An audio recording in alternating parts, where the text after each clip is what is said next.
आप सबका स्वागत करते हुए मैं सीधे विषय पर आना चाहता हूं। आप जानते हैं कि पिछले कल हिमाचल प्रदेश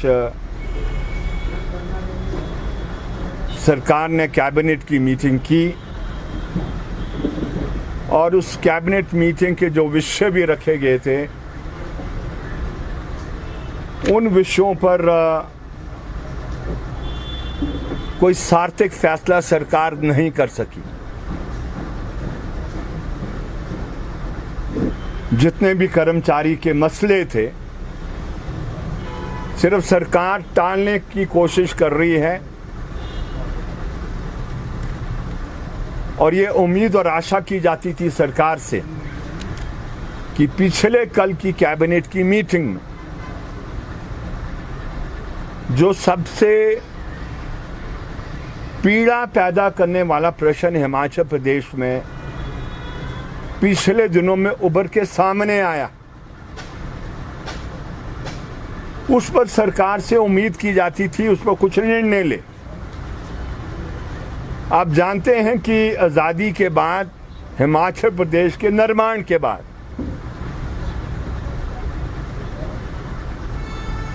बरसात के नुकसान से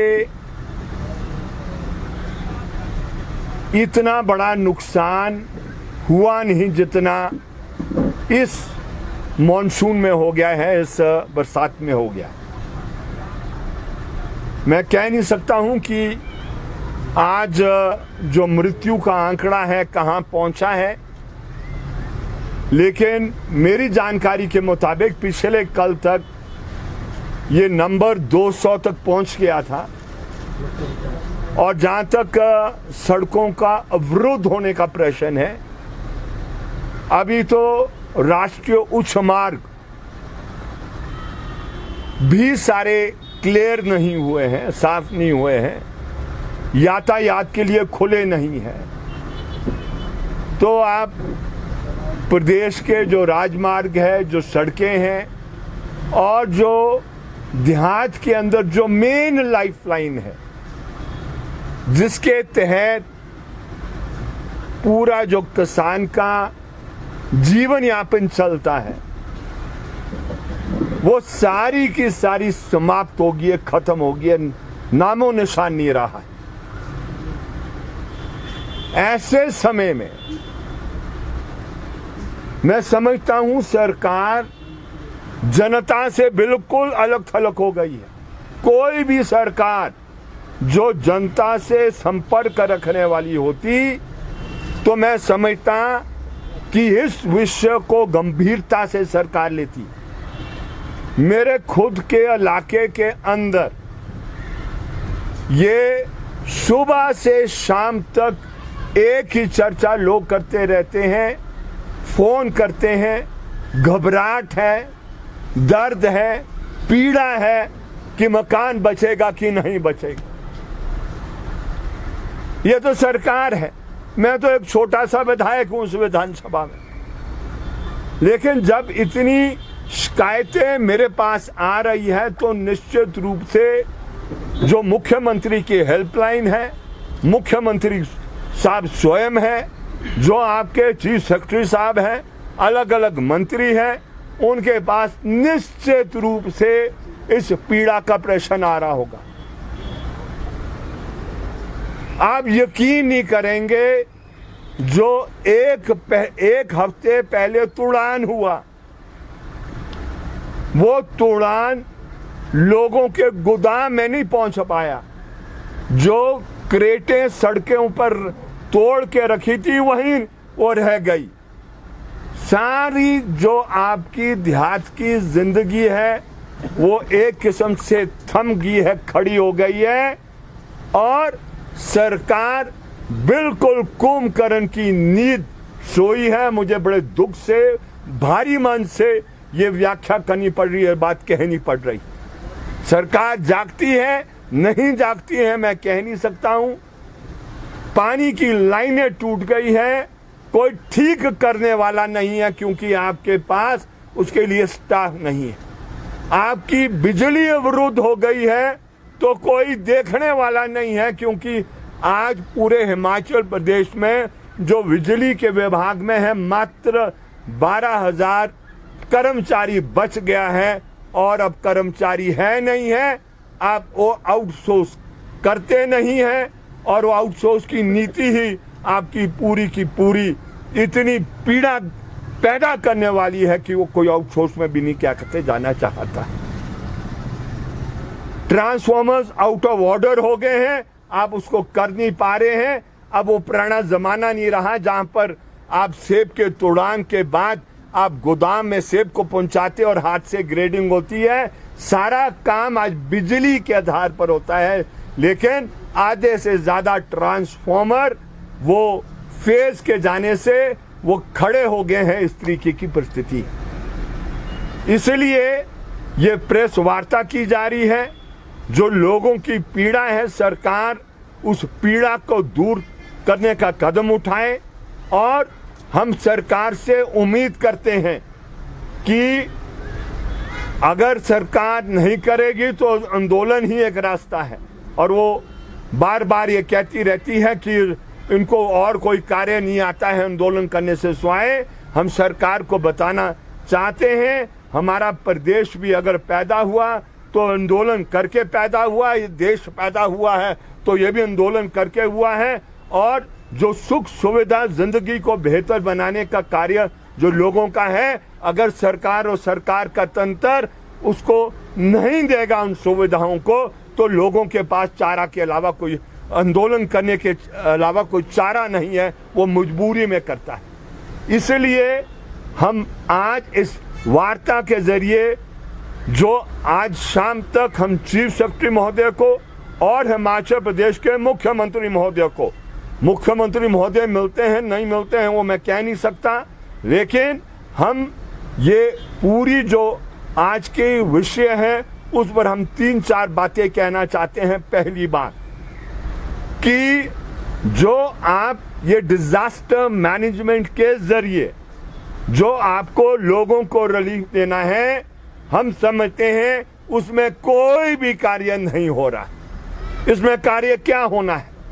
नंबर 1 कार्य होना है कि जिन जिन लोगों के मकानों को आंशिक क्षति पहुंच गई है, उसमें अभी तक जो रिलीफ मैनुअल के तहत जो राहत मिलती है वो मात्र 12,500 रुपये है। और आप जानते हैं कि 12,500 से आप जो मकान की एक दरवाजा भी क्या कहते हैं लगाने में सक्षम नहीं हो सकते। ये पुराने मापदंड के आधार पर ये क्या कहते मिलता है, ये रिलीफ है जो अभी भी क्या कहते चल रहा है।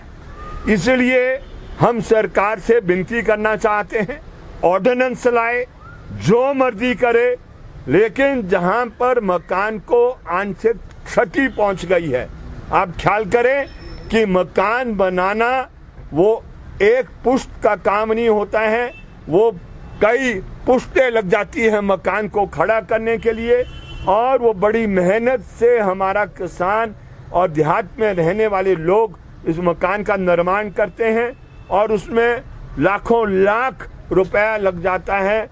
लेकिन जब मकान को नुकसान होता है तो ये समझ लो ऊंट के मुंह में ये वो जो जीरा देने वाला काम है वो किया जा रहा है। इसलिए आज हम मांग कर रहे हैं, आंशिक जब क्षति मकान को होगी तो 12,500 रुपए की जगह आपको कम से कम 60,000 रुपए क्या कहते देना है। पूरा मकान जिन जिन के ढह गए हैं, आप क्या दे रहे हैं? आप मात्र 1,10,000 दे रहे हैं। इसलिए हम आज शाम तक सरकार के दरबार में ये चिट्ठी पहुंचा देंगे जहां पर ये कम से कम 5 लाख रुपया एज रिलीफ है ना, कॉम्पनसेशन मैं जानता हूं कि संभव नहीं है, 5 लाख से भी कॉम्पनसेशन संभव नहीं है, वो क्या कहते हैं आपको प्रदान करना है, तब हम मान सकते हैं कि वो रिलीफ है। तीसरी बात हम क्या कह रहे हैं? तीसरी बात हम कह रहे हैं कि आज बहुत से किसानों के खेत बह गए हैं, खलिहान बह गए हैं, और साथ में जो उनके बाग बगीचे थे वो आज नजर नहीं आ रहे।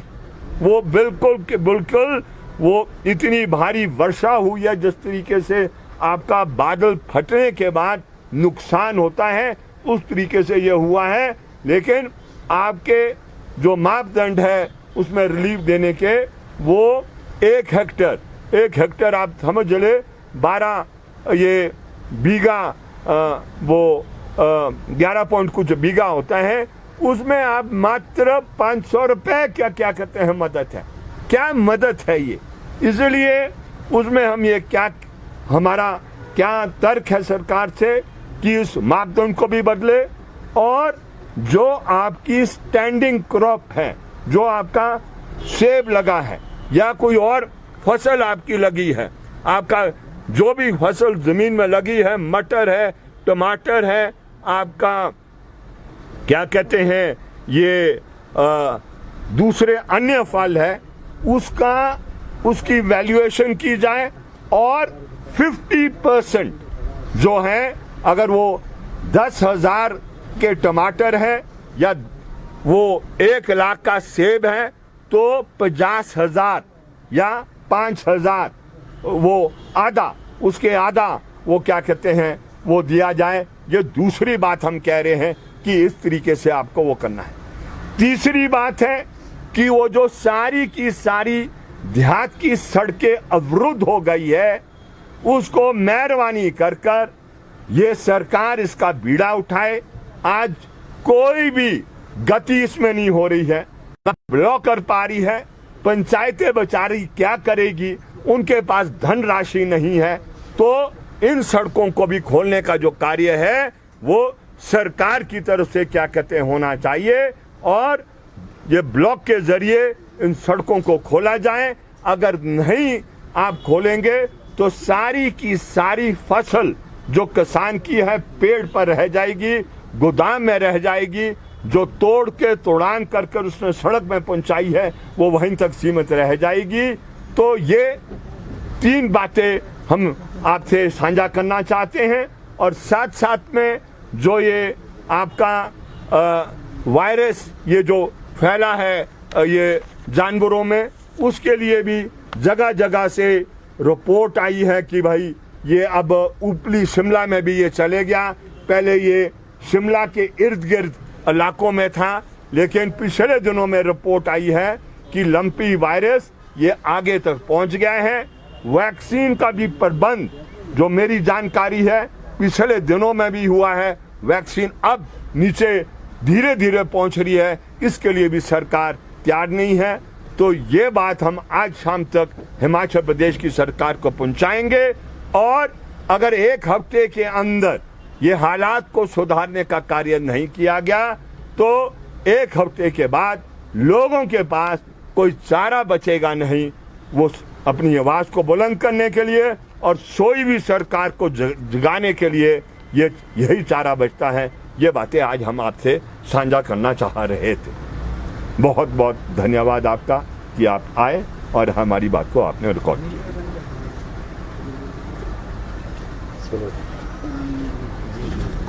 अब है जी